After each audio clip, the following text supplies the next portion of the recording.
A warm welcome to TBC News, our top stories. Muslims celebrate Eid al-Fitr tomorrow.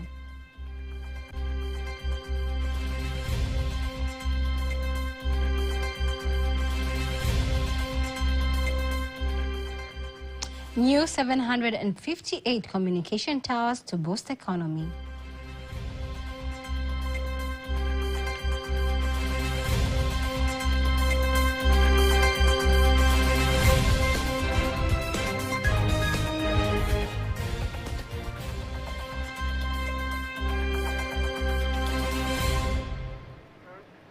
Good evening. Thank you very much for joining us. I am Teddy Mparinyanga. You can also follow us live on our YouTube channel, TBC Online, and also get all the latest news through our Instagram, Facebook, and X pages at TBC Online. Mufti Abu Bakr bin Zuberi has announced that Eid al-Fitr celebrations will be marked tomorrow. He calls upon Muslims to prepare to usher in the Eid al-Fitr tomorrow, following crescent moon sighting in various places, including Tanzania. Nimepokea taarifa za mwezi kuandama kutoka Kenya. I have received information on the sighting of the moon from Kenya, Mombasa, Lamu. Within the country from Zanzibar, Pemba, Mufti's office in Zanzibar has also confirmed that the moon has been sighted. Therefore, I, the Mufti of Tanzania, confirms this information on the sighting of the moon of Shawwal, and that tomorrow, the 10th of April 2024, will be Eid. Wishing you Eid Mubarak.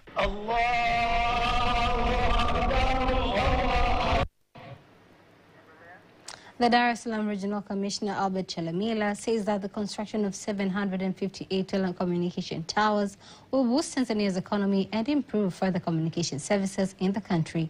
He made the remarks during the launch of the public education campaign targeting to increase people's awareness on the construction of 752 telecommunication towers earlier today. Peter Mganga has more details. As communication continues to be an imperative tool in our everyday lives, the Universal Communication Services Access Fund is focusing on creating a conducive environment for the communication services.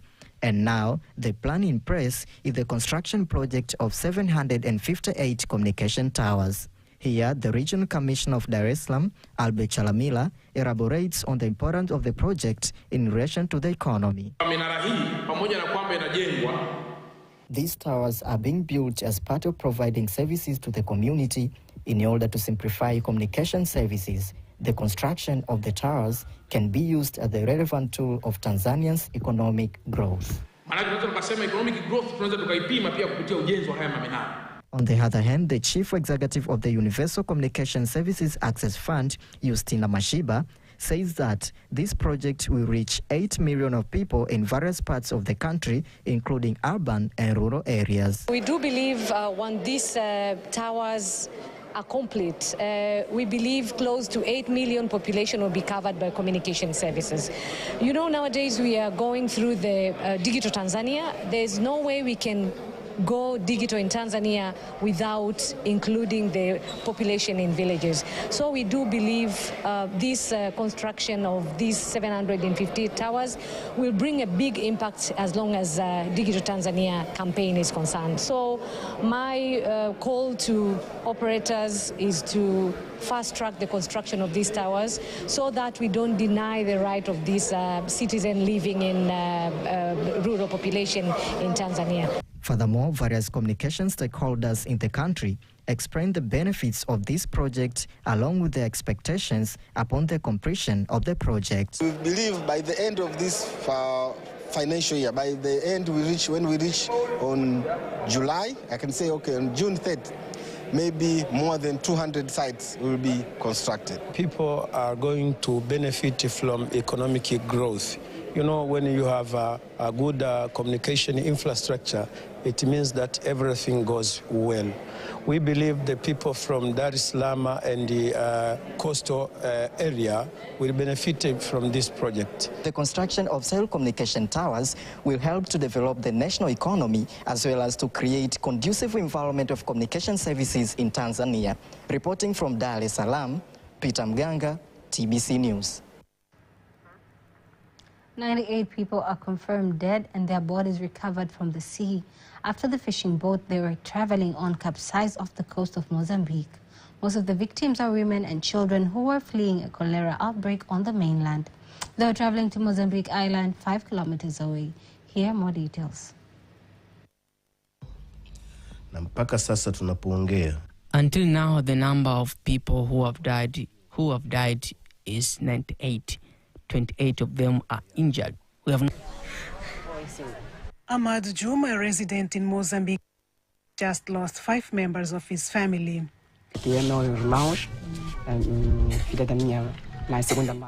I lost my stepbrother. He was traveling from Kisanga, fleeing the cholera outbreak to seek refuge here.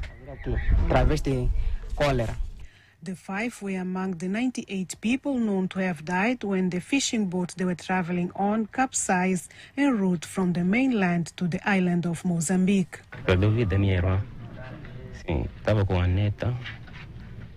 I lost my sister and a granddaughter. There were 3 people from the family on the boat. 2 lost their lives. Many other households in this small town have lost at least 1 member in this tragedy.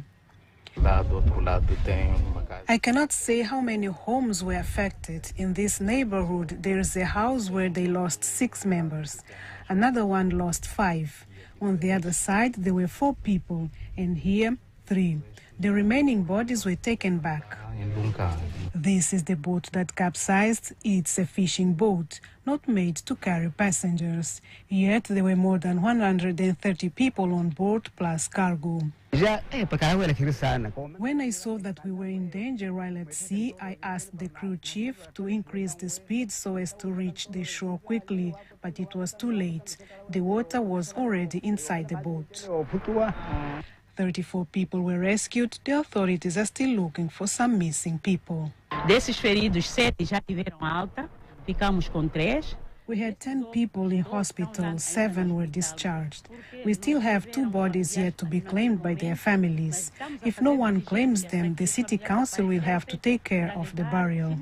O governo do município irá assumir. The central government has sent a high-level delegation to Mozambique Island to comfort the residents. Em nome do governo. We have come here in the name of the government, in the name of all Mozambicans, to express our solidarity with the families who have lost loved ones in this accident. As famílias vítimas. Most of the people who drowned in this accident were women and children. My colleague Nasa Kingo spoke with the ambassador of Mozambique in Tanzania, Ricardo Mtumbuida, to know what progress has been made so far and whether there are people of other nationalities amongst the casualties. na mpaka sasa tunapoongea, until now the number of people who have died is 98. 28 of them are injured. We have not received any formal statement of foreigners being involved in the accident, but it is generally possible for that to be the case. Many provinces in Mozambique has many Tanzanians, but to my knowledge, I don't think there were any Tanzanians in that area that the accident occurred. However, we are waiting for a formal statement. At around 2 p.m., the government officials were on a meeting that aimed at discussing the accident. The government has confirmed that 3 Tanzanian soldiers have died in the Democratic Republic of Congo on a peacekeeping mission under the Southern African Development Community, SADC. The Minister of Defense, Dr. Stagamano Tax, says the soldiers have died following the bomb attack that occurred in the area of their mission, killing 3 Tanzanian soldiers and injuring 3 others. Nimeendelea kupokea maswali. I have been receiving questions about the attack on the SADC mission in DRC. As we know, Tanzania is a participant of the peacekeeping mission on the east of DRC through SADC. As per the statement by the SADC Secretariat, Tanzania has lost 3 soldiers and other 3 soldiers have been injured. We pray for the eternal peace of the deceased and the injured may get well soon. The deceased soldiers will be laid to rest in accordance with the military procedures. The Serengeti National Park and Mount Kilimanjaro for the 6th time have entered into the competition as the best conservation and tourism areas. Both have won the prize for 5 times. Speaking to journalists in Arusha, the Assistant Commissioner for Conservation and Business Development, TANAPA, July Limo, says it is the right time for Tanzanians to vote for the 2 tourist destinations so that they win the award for the 6th time. Hifadhi ya Taifa Serengeti na Mlima Kilimanjaro. Serengeti National Park and Mount Kilimanjaro have been nominated for the World Travel Awards in acknowledging various tourism attraction areas and parks. The competition was officially launched on 4th April 2024. The awards, which were given by the international organization World Travel Awards, have contributed greatly to the increase of tourists in the National Park of Serengeti and Mount Kilimanjaro due to the quality and uniqueness of the attractions found in the 2 areas.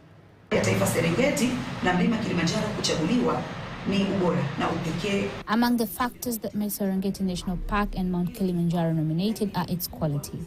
These efforts were made by the President in ensuring these tourist attractions are well preserved. We are all aware that Serengeti National Parks and Mount Kilimanjaro are recognized by UNESCO. In the first quarter of the year 2024, the Tanzania Commercial Bank has reported a profit of 10.7 billion Tanzanian shillings after tax, marking a remarkable increase of 529% compared to 1.7 billion Tanzanian shillings for the same period in 2023. Here are more details. This report was made by the Chief Executive Officer of the bank, Adam Mihayo, during a press briefing held in Dar es Salaam. He further says that the bank aims to exceed a revenue collection of 40 billion Tanzanian shillings. Mihayo reveals that the bank's pre-tax profit stands at 13.6 billion Tanzanian shillings for the first quarter of 2024, reflecting a surge of 353% compared to 3 billion Tanzanian shillings in the corresponding period of 2023. Our profit before tax for the quarter ended March, 31st of March 2024, increasing to 13.6 billion, which is a significant increase compared to 3 billion which we recorded for the first quarter last year. Very proud to deliver this exceptional performance, and we commit that we will continue to improve.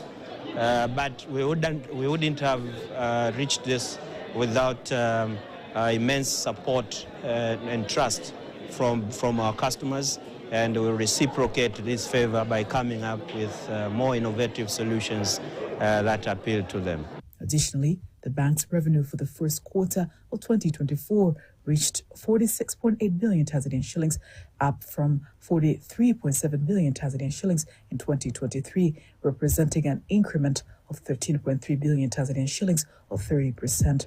Moreover, during the same period, the bank disbursed loans amounting to 983.6 billion Tanzanian shillings, indicating a growth of 15.4% from 852.2 billion Tanzanian shillings in 2023. So I think our loan portfolio has grown significantly by 15% year on year. But I think what also is pleasing is to see our NPL ratio reducing significantly from where we ended last year. So we now have NPL ratio of 3.56%, which is below the regulatory threshold of 5%, which means we have customers that are paying their loans, and that really gives us more encouragement to continue supporting our customers. And this year we have made a conscious decision to drive more financial inclusion, but also to have a bigger impact on socio-economic development agenda. Looking ahead, Mihayo expresses the bank's ambition to become a leader in inclusive economic growth over the next 3 years, aiming to engage all sectors of society while aspiring to be the 3rd largest bank in the nation. The society has been urged to pursue preventive dental health information by visiting dental specialists once or twice a year to safeguard their dental health. Dr. Conrad Msele, a pediatric dentist from Muhimbili National Hospital, says dental health information is crucial and prevent dental diseases such as caries, pain, and sometimes tooth loss and infection.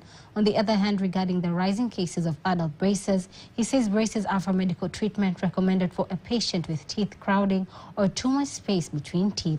Adults might want to get braces to fix their underbite or overbite. Braces are aiming to align the teeth. They are aiming also to work on the muscles and modify the bones. So then this is a treatment of what we call malocclusion. And what the right age for people to wear braces? We prefer to have braces at 12 years, and this is because at 12 years we have all the permanent dentition in place, and we are aiming most of the time on correction of malocclusion and permanent dentition. Now, it's kind of very common right now. A lot of people are asking for braces. And some of them, they think there may be something like a fashion or something to show off. But according to research which will be done in Tanzania, we have almost more than 68% of people who they need, especially children, who they have malocclusion, they need to be corrected. And apart from that, we found that more than 46% they have poor quality of life. They cannot talk well, they cannot eat well, they cannot chew, and sometimes they have pain in what they call temporomandibular joint, these joints. Or they have habit, like sucking this arm or tongue thrust. So then they have to be corrected in a way by using fixed orthodontic treatment, which comprises of the braces.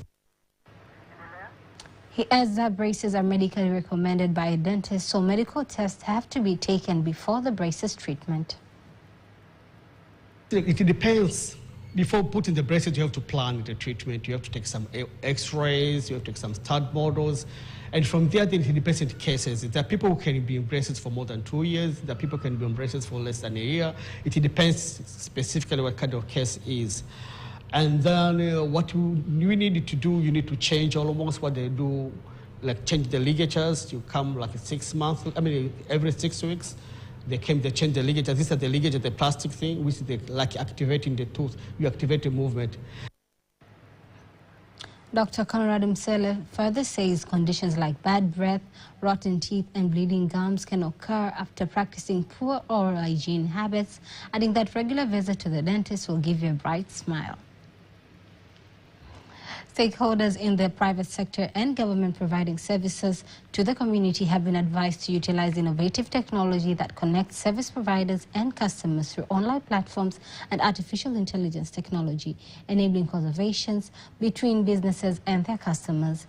Rachel Njiri, the director of the Africa Communication Forum at InfoBip, made the call in Dar es Salaam after the company was listed as one of the fastest growing and most innovative companies in service delivery globally for the year 2024 by Fast Company.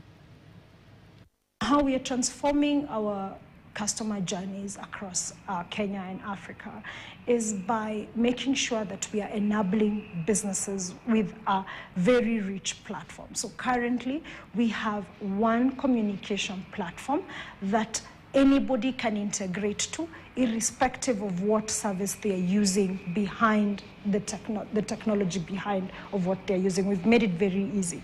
And then for the businesses that might not have the advancement of having maybe a technical person within their premises, but a lot of our SMEs might be able to benefit from this.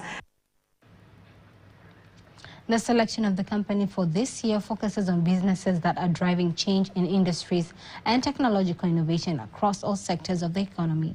InfoBip, with operations in various parts of the world, including Croatia, has been collaborating with various commercial companies such as Uber, Bolt, and Cabify, which provide transportation services through online platforms. And before we wind up the local news tonight, let us now take a look at today's exchange rates according to the Bank of Tanzania, BOT.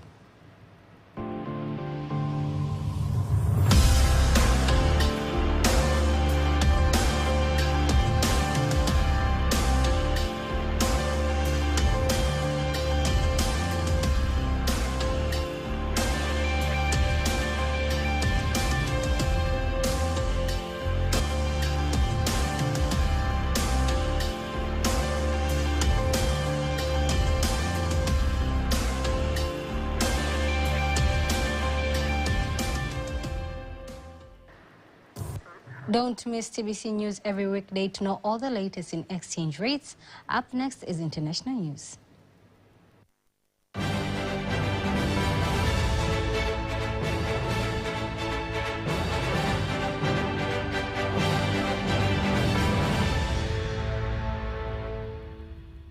Here's international news as compiled by Ramadhan Impenda and read to you by Faida Ngaga. Some people were killed in an early Tuesday morning road accident at Angata Bridge in Nakuru County in Kenya. The accident occurred after a van rammed into a stalled truck along the Nakuru-Nairobi highway at around 5:30 a.m. The Nakuru County Police Commander Samuel Danyi has confirmed the incident, saying bodies have been moved to Nakuru Annex Funeral Home. Eyewitnesses who were among the first responders to the scene said they retrieved the bodies of 5 adults and 2 children from the wreckage. According to a preliminary report by the police, the private van was ferrying over 15 people to Kisii for an event. Meanwhile, several passengers who were traveling from Wajir to Nairobi spent the night trapped in flood waters. That happened after a bus they were traveling in was swept by flood waters at Tula area on Garissa Mwinyi Road at 2 a.m. on Tuesday. The incident follows a notice from the Kenya National Highways Authority informing the public of closure of Nairobi-Garissa Road due to flooding at Mororo area between Madogo and Tana River Bridge. The Kenya National Highways Authority also said that the flooding was a result of rising water from Tana River. The Electoral Court in South Africa has ruled that the former South African President Jacob Zuma can contest the elections as an Umkhonto we Sizwe party candidate on Tuesday. The court dismissed the Electoral Commission of South Africa's IEC decision to prevent Zuma from contesting a seat in parliament. The IEC previously said Zuma could not be a candidate because he was sentenced to 15 months in prison for contempt of court. On the 29th of May, nearly 28 million South African registered voters have the chance to elect representatives to the national and provincial parliaments. It will be the country's 7th democratic general election. Turkey has imposed restrictions on exports to Israel until there is a ceasefire and increased aid in the Gaza Strip after the Israeli government refused to allow it to airdrop aid over the besieged and bombarded territory. The Turkish Ministry of Foreign Affairs said on Tuesday it will no longer send to Israel items in 54 categories spanning from iron and steel products, jet fuel, construction equipment, machines, cement, granite, chemicals, pesticides and bricks. In a statement, the ministry added that the decision will remain in place until Israel declares a ceasefire immediately and allows adequate and uninterrupted flow of humanitarian aid into Gaza. However, Israeli Foreign Minister Israel Katz hit back at Turkey's announcement, saying Turkish President Recep Tayyip Erdogan is once again sacrificing the economic interests of the people of Turkey for his support of the Hamas murderers in Gaza. The announcement of the trade curbs came a day after Turkey promised step-by-step reprisals against Israel after it blocked Turkish cargo military planes from dropping aid over Gaza. That was international news. Sport news up next.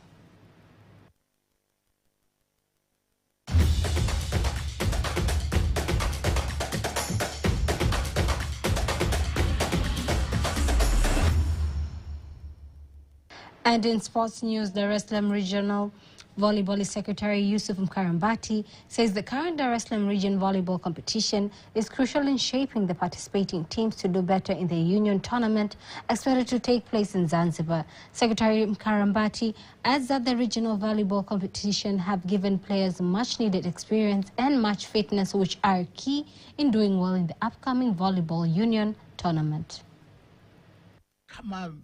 Mikoa yote ingekuwa inashiriki mashindano kama haya ya muungano, mimi nadhani Taifa Cup ingekuwa all the region will be participating in competition like the Union Cup.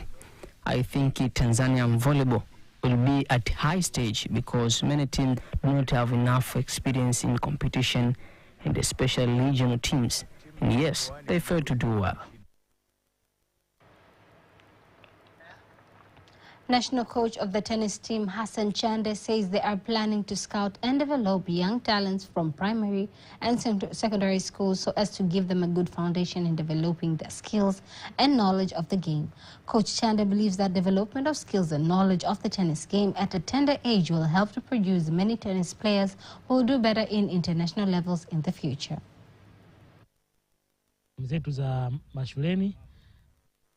We have started our campaign starting from the schools to be able to find a new talents that will be advantage in a tennis basics, especially to prepare the best player for the nation.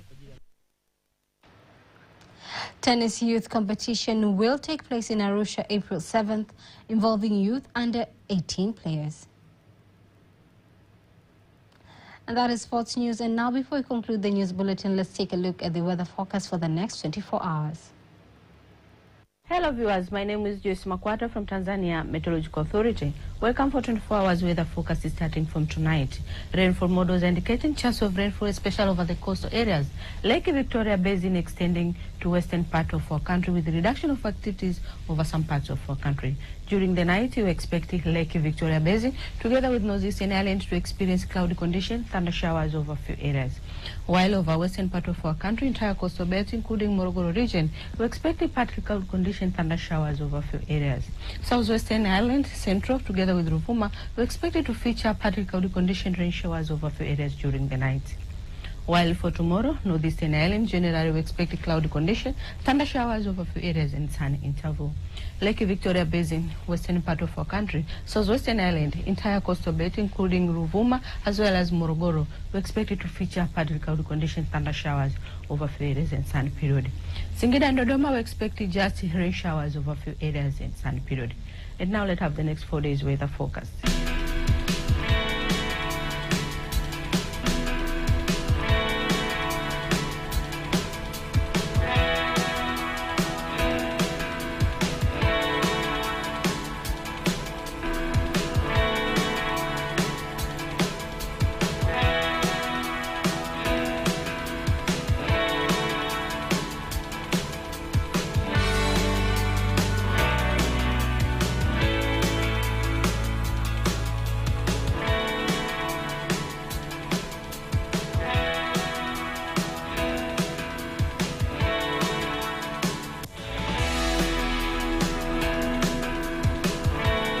Dear viewers from Tanzania Meteorological Authority, that is what we have for today. Thanks for watching and have a good night.